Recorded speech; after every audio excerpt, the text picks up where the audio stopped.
Hello everyone! My name is Hunter May. I am the owner of May Crochets and we are going over how you can become a pattern designer. And this video is going to be step one of kind of creating your own pattern. In this video, we're going to be talking about how you make a gauge swatch, what even is a gauge swatch, how you block the swatch, and then how you figure out the stitches and rows that you need for your pattern with the swatch that we made. And then we'll also be talking about how you can calculate the yards you need for the pattern that you're going to be creating before you even make it. I'm gonna be using an example of a dishcloth, a pot holder, and a kitchen towel. Just basic square patterns that are 3 different sizes. That way we can practice having multiple sizes with one gauge swatch with an easy pattern. We are going to be diving into the math with pattern designing, but if the math is really intimidating for you, it's okay. I also am going to be talking about an Excel spreadsheet that I created that does all the math for you. So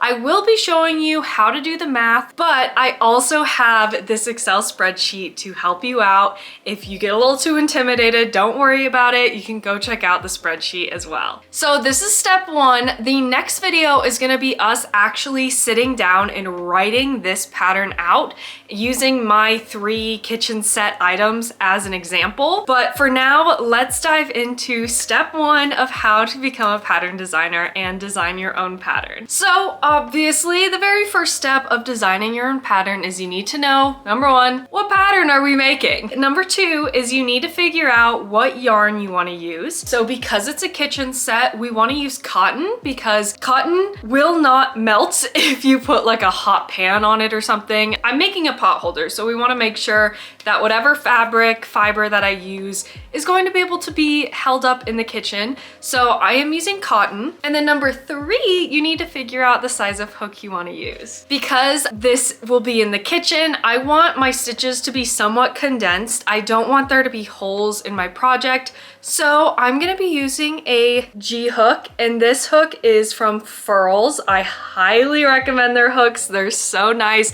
I will link them down below, but I'll be using a G hook just so that the stitches are a little bit closer together. And then lastly, you need to figure out what stitch you wanna use for the project. And with what stitch you're using, we're going to be making a gauge with the yarn you chose, the hook you chose, or needle. I guess I didn't even mention, like, these same steps apply with knitting. I'm just gonna be crocheting this one. And really quickly, if you're interested to know what stitch I chose the Sedge stitch from this super cute, awesome book of crochet stitches. I will also link this down below. So that is what stitch I will be using for my kitchen set. I lied, I'm actually gonna be doing the grit stitch. All right, so first, what is a gauge? Why do we care about it? A gauge is essentially a small square, usually around 4 inches by 4 inches or 10 centimeters. A gauge is super important in making sure that our final project, our final item, is the size that it should be. So if you're following a pattern online and they say that your final project, if you follow all these steps, is going to be medium size. Let's say you're making a garment. It's gonna be a medium. You're like, great, awesome. I'll do any medium weight yarn because that's what they call for. I'll do my H hook because that's what they call for, and follow their pattern. But guess what? Sometimes it won't work out. Your finished garment could become completely, like, it could not fit. It could fit weird. Your sleeves could be like this when you're done, which would be so sad. You spent so much time on it, and it's because you didn't make a gauge. A gauge is so important. If you would have made a gauge with the yarn, with the H hook, you could have been able to tell, oh, my yarn with the H hook is way smaller than what the pattern says theirs is.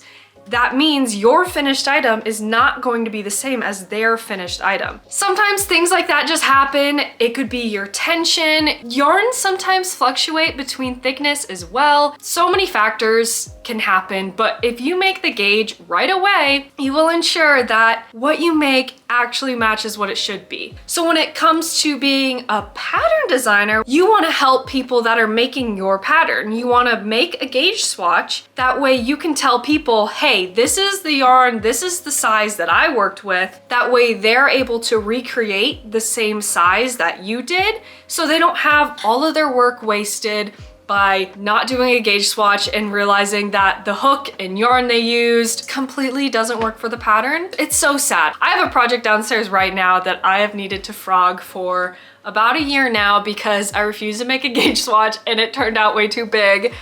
And it's been in timeout for a long time. So don't do that. If you're a pattern designer and you're gonna be selling this pattern, you don't want your customers to have that same issue. Real quick, I apologize for any bells that you might hear. My dogs ring a bell and they wanna go outside and they are very persistent. So let's say you don't care about your customers. You're a little cynical. You're like, it doesn't matter that much if they meet gauge, it's fine. Well, a gauge can actually help us pattern designers as well. So let's say you're making a giant blanket and you want to make maybe like a king size, a queen size, a twin size, like all these different sizes of blankets, right? You can make a gauge and figure out the size. I'm out of breath. Well, you can make a gauge and that gauge can tell you the stitches and rows you'd need for a king size blanket, a queen size blanket without actually making all of them. You could literally just make a baby blanket and use that as your sample piece or pictures for everyone. And then people could buy your pattern and make all the other sizes as well.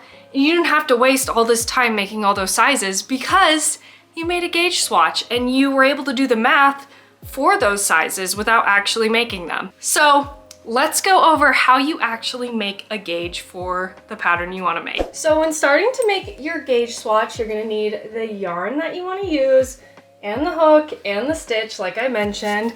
I'm using this Pima Cotton by Lion Brand, and I will link it down below. And then also, like I said, my beautiful Furls hook as well. So when it comes to making a gauge swatch, you want to make one that's around 4 inches by 4 inches, like I mentioned. I bought this little block because it's a really good representation of what size the gauge should kind of be.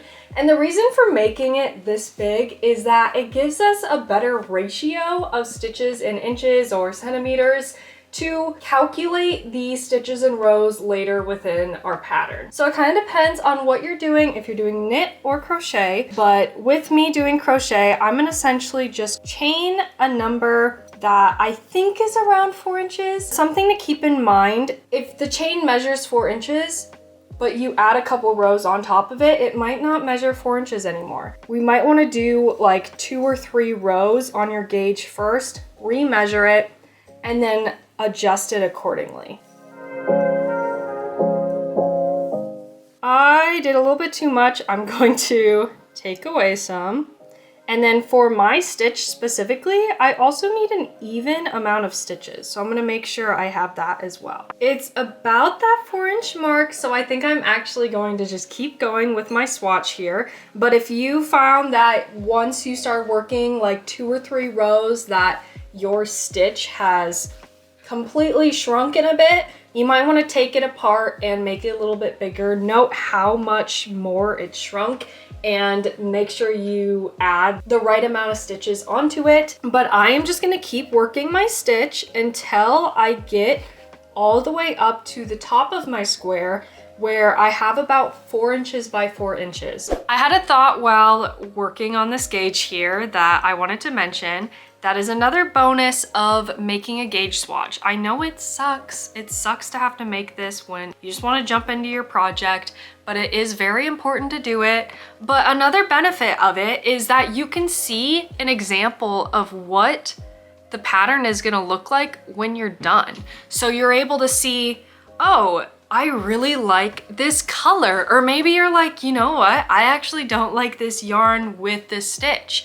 Maybe I want to change the stitch. Maybe I don't like this stitch very much. Maybe I don't like the size of crochet hook or needle that I'm using. So it does have a benefit. You don't want to get into your pattern and do all that hard work just to find out that you don't like it.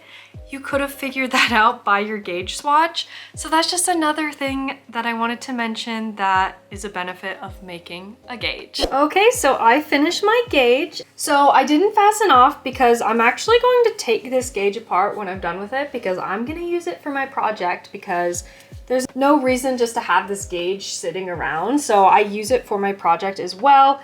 So you can see it's around that 4 inches by 4 inches. I probably should have made it a little bit bigger on the width side, but it's also gonna block. So blocking is going to drastically change it. So this is what it's looking like pre-blocking. So you can see it's a pretty good square, honestly, but yours might look completely different depending on the stitch you're using. Now that we made our gauge, it's time to talk about blocking. Blocking really matters if the finished item or product that your customers are making is going to be washed at some point. Things like this pillow here, not super necessary to block it. Maybe people wash their pillows more than I do, but I don't really wash it very much. So I would say something like this, not extremely necessary to like block your gauge. But if you're making things like garments, like a cardigan, you're making things like a kitchen towel, people are definitely gonna wanna wash their kitchen towel,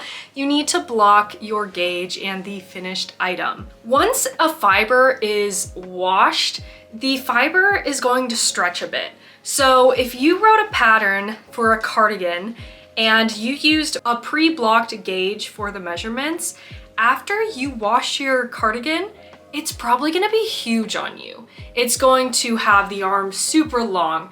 The body is just not gonna fit you well. That really sucks. That is so much time that was completely wasted just because you couldn't block a tiny little square. So let's talk about how you actually block. So there are multiple methods to blocking, and which method you choose depends on the fiber that you're blocking. So I used cotton. Cotton is actually a unique one where it can be blocked in multiple ways, but mostly any natural or wool fiber versus cotton. Cotton is kind of the one standout natural fiber. You need to wet block it. So this consists of soaking the item, squeezing out as much water as you can, and then essentially laying it flat. I also kind of forgot to mention, you want like a foam mat to block, something that is not gonna like mold if you have water sitting on it. So like a foam mat. Some people get like the puzzle pieces that little kids have in like their room because sometimes they're cheaper than like a specific blocking mat. But I just got these off of Amazon. I'll link them down below. And then you also want some pins so you can pin down the item. And these pins came with this blocking mat, so that was super nice.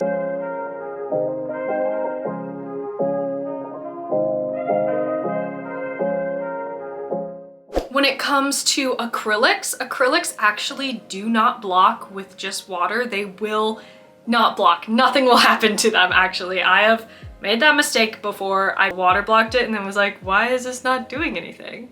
It's because it's acrylic. It's plastic, so it needs to have heat on it. And cotton can actually use a little bit of heat, but just make sure that you're using the right amount of heat. Most irons have like a dial setting of which fiber it is. But with acrylic, you use steam or like heat set it. So what I actually do is I have an iron that has an acrylic setting on it, and then I fill it with water, steam it as I'm blocking it. Make sure it's on the acrylic setting, but I also use it to like actually iron it as well. Those are a couple ways you can block. And once you're done blocking, you can see that the before and after measurements for the gauge have changed. So if you would have used the pre-blocked measurements versus the post-block, your final outcome could have been different once someone actually washes the item, which would really suck. Okay, my gauge is completely dry. It's a couple days later. It took about a day to fully dry and block. And now it's time for the fun part, which you might disagree, but I think it's pretty fun. We're gonna do the math and figuring out the rows and stitches that I need for creating a pot holder, a washcloth, and a kitchen towel with this stitch, with the yarn, and with the size of hook that I used. So let's dive into how to do the math for figuring out rows and stitches with a gauge. So I wrote down the sizes that I want my finished items to be. Pot holders and washcloths are usually squares, so a pot holder, it's about 7 inches, washcloth 13, and then the kitchen towel is around 15 inches by 25 inches. And then with this measurement specifically, we can kind of figure out, do we want the 25 inches to be rows, or do we want the 25 inches to be the stitch count? So it kind of depends on the look that you're going for. I think what I'll do is I'll have the smaller be the stitch amount, and the larger be the row amount. So to start with figuring out rows and stitches, we need some information. We already have the size that we're wanting to get to for each of our items, but we need to now measure our gauge. Let's figure out how many stitches and rows we have in whatever amount of inches or centimeters we have. I'm working all in inches, but be sure that if you're working in centimeters at all, that you keep everything in centimeters, or if you're doing inches, everything's in inches. Don't mix anything up. So let's look at my gauge here. I will say that my gauge is 4 inches in rows. My stitches, however, are, I'm gonna say it's like 3.75. So I was like just shy of 4 inches, which is totally fine. So I'm gonna say it's 3.75 inches.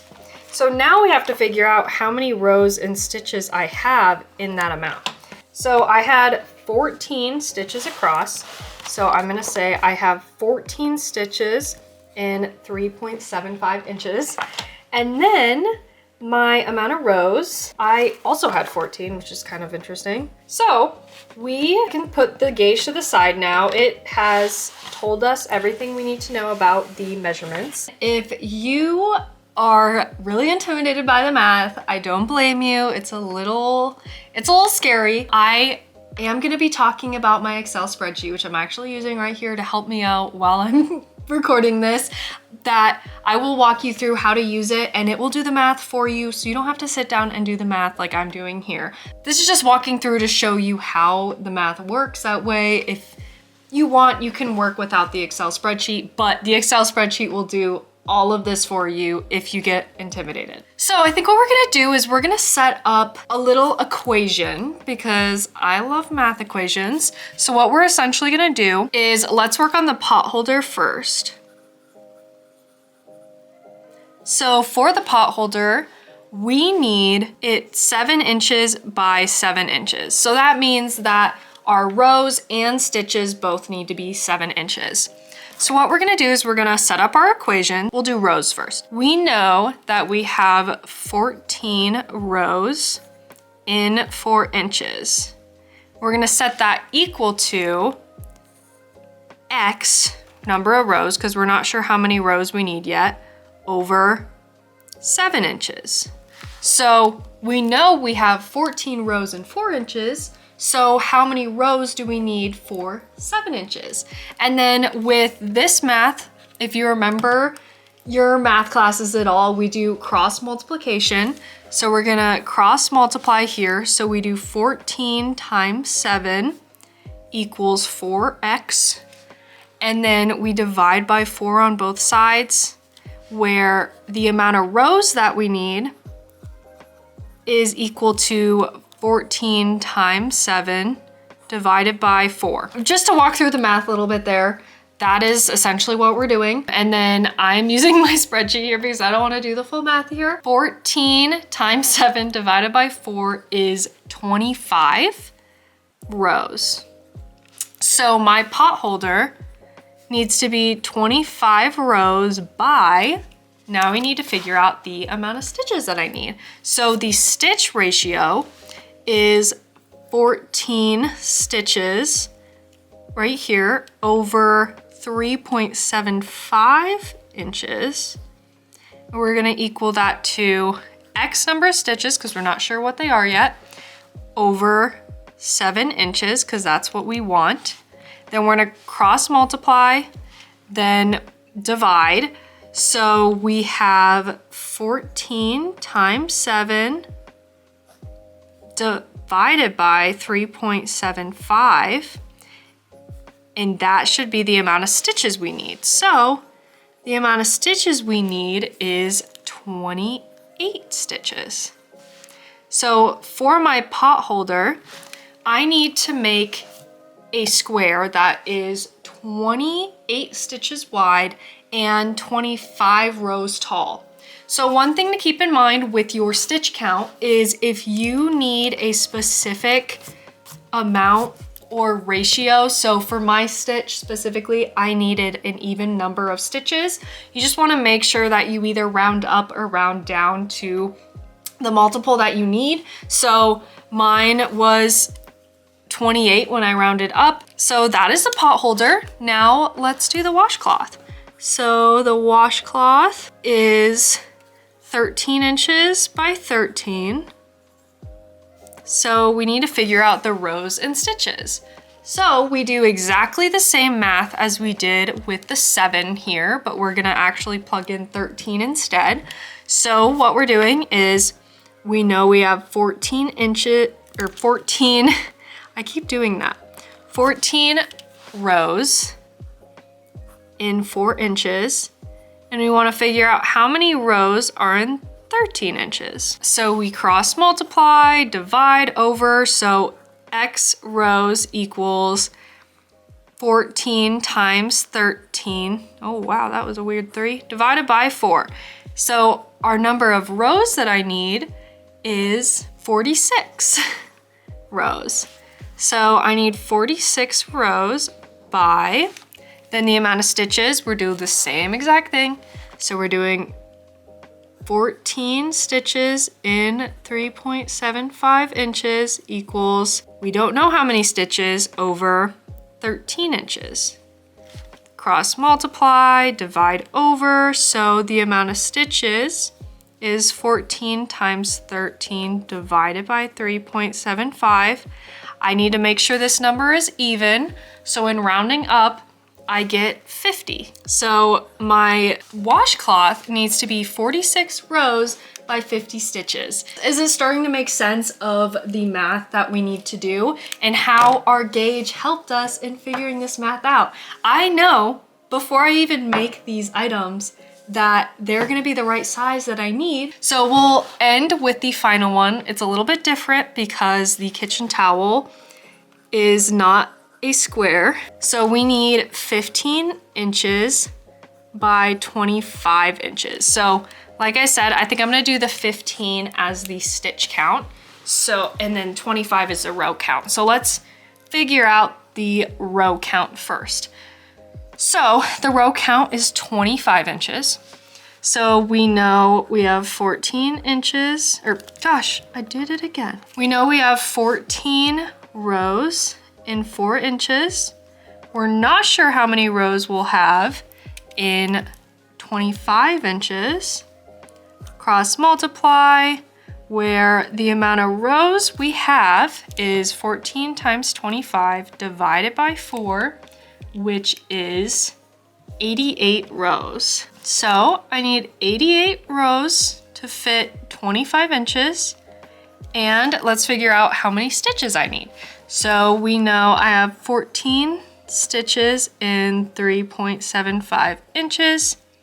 We're gonna set that equal to, we don't know how many stitches, over 15 inches. And then cross multiply, divide over. So the amount of stitches I need is 56. So for my kitchen towel, I need 88 rows and 56 stitches. This is a super simple pattern. You know, it's just squares, but you can see that the math can get a little complicated, but if you kind of remember your ratios of write down what you know, write down what you need to figure out, and it's pretty easy. So a reminder, like I mentioned, if this is a little intimidating for you, you can check out my Excel spreadsheet and it will do everything for you, including figuring out the yardage that each of the patterns are going to make without actually making them, which we're gonna now do the math on. So when writing a pattern, we wanna tell our customers how much yarn we are expecting them to use on our pattern, because it's really nice to know how much yarn you're gonna use at the beginning. That way you know how much you need to buy, or you see if the amount that you have in your stash is gonna be able to make the pattern. So how do you actually do it? You could make every single size and then figure out the yardage, which, yeah, that is a way to do it, but that's a lot of time. That is so much time. We could also lean on our testers and hope that they calculate the yardage for us for all the sizes. but sometimes things fluctuate. We want to figure out a concrete amount of yarn that we think that our customers are going to use. We're going to walk through the math on how we can do that. So it all starts with our gauge. Your gauge is still important, even though we've already figured out the rows and stitches needed.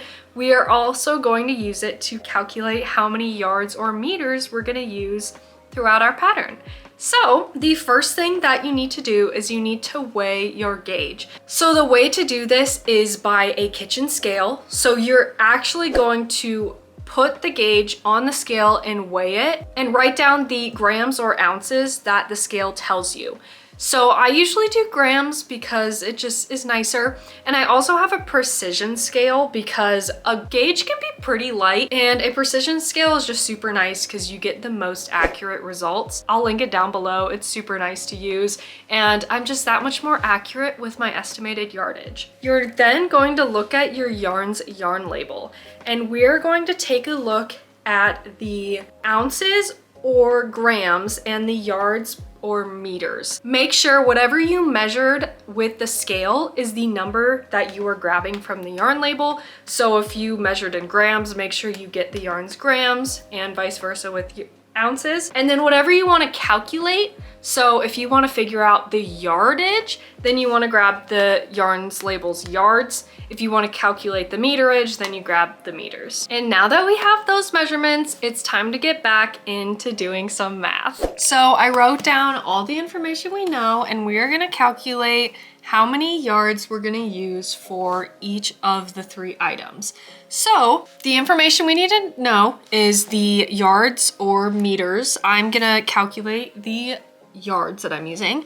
Then we need the grams or ounces. I weighed my gauge in grams, so I needed the yarn's grams. And then here's our gauge information, the amount of stitches, the amount of rows, and then how much it weighed. And then we have the amount of stitches and rows each of my item is going to need. So my pot holder, my washcloth, and my kitchen towel. The first step into calculating is figuring out the area of our gauge. So how many stitches are in this gauge? And how you do that is just a simple height times width calculation. So we're gonna multiply 14 and 14. We have 14 rows of 14 stitches. So that brings us to 196 stitches total in our gauge. So we're gonna essentially figure out how many grams is in a single stitch. And how you figure that out is you take the weight of the gauge that we made and divide it by the total stitches in the gauge. So we have 9.3 grams divided by 196 stitches. And that gives us a very large decimal number. And we call this the constant. And so my number is 0.04744489 keeps going. So this is when using an Excel spreadsheet is very nice because you don't want to be doing math with that long constant number. So this is how many grams are in a stitch, essentially. We now need to figure out how many stitches we're gonna have in our entire project. So because I'm doing a pretty simple pattern, it's just 2 measurements, it's the width and height. I can just do a basic area calculation like I did with the gauge of the stitches times rows in my entire pattern. With other patterns, this can get a lot more complicated. This is kind of the most complex part of this step, is calculating all of these stitches in the pattern, especially if you're making like a sweater pattern and you have multiple sizes. Calculating all the stitches is going to be very difficult, but you can kind of just roughly estimate. So let's say you know your sweater is a certain amount of rows under the armpit and this many stitches around. You can do that calculation and then you could do the sleeve calculation. You can kind of like break it up and then add all those stitches together for an estimated amount of stitches, which then gives you an estimated amount of yardage or meterage that you are going to use for the pattern.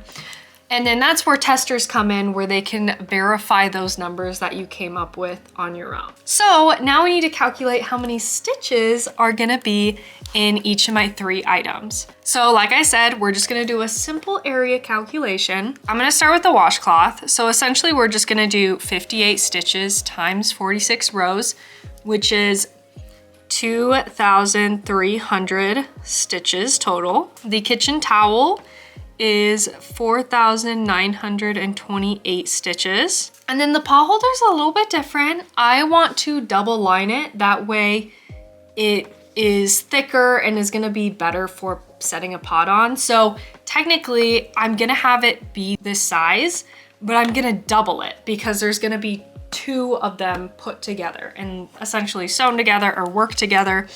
So I'm gonna also multiply this by 2 because I have 2 of them together.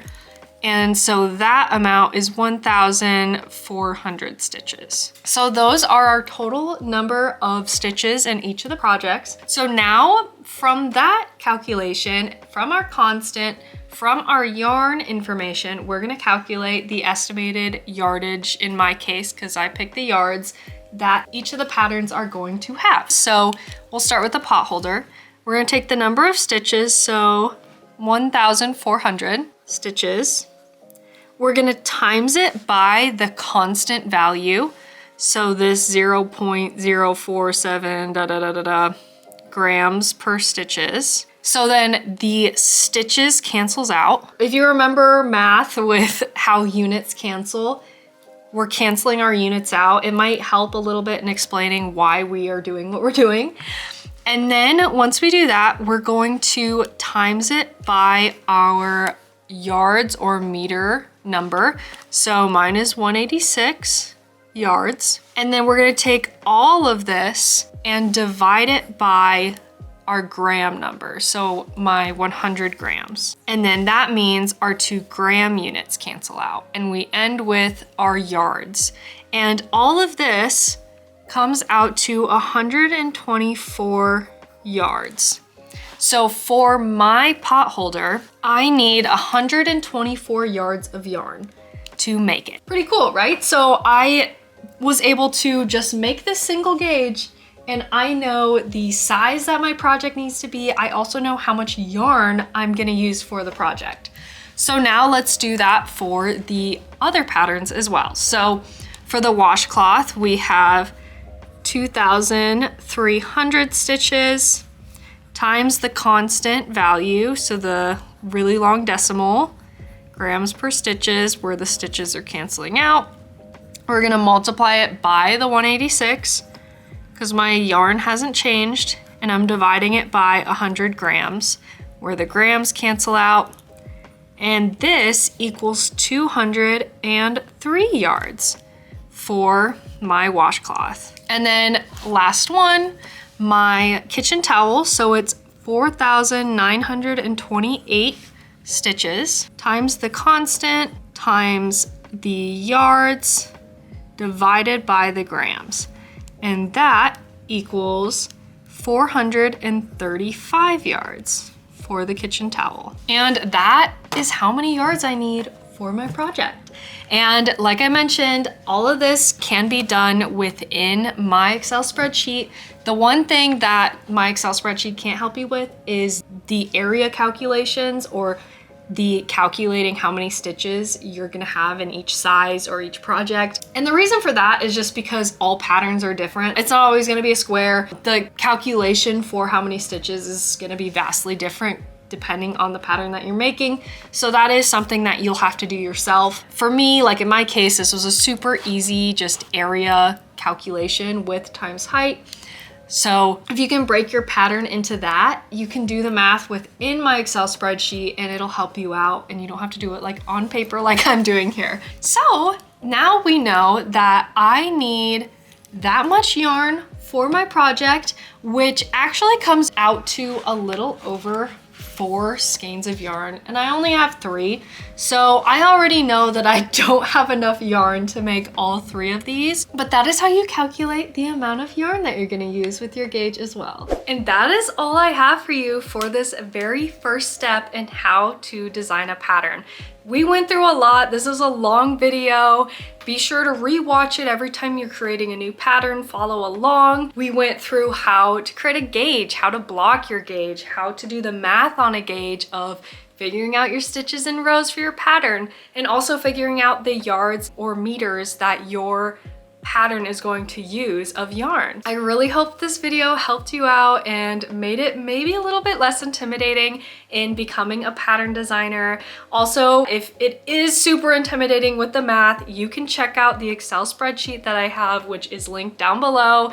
Definitely go pick that up if this is really intimidating to you. And thank you so much if you got this far in the video. I would love if you checked out some of my other videos, and stay tuned for step 2 of this process, where we're gonna actually sit down and write step by step, writing a pattern for these 3 items. That way you know what makes up a pattern, what information do you need in the pattern, what are abbreviations, how do you write the materials, how do you write down the steps of creating the pattern, and we'll do that all together. So stay tuned for that, and I would love if you subscribed so you could see more videos from me in the future. Thank you so much for watching. I will see you in the next one. Bye!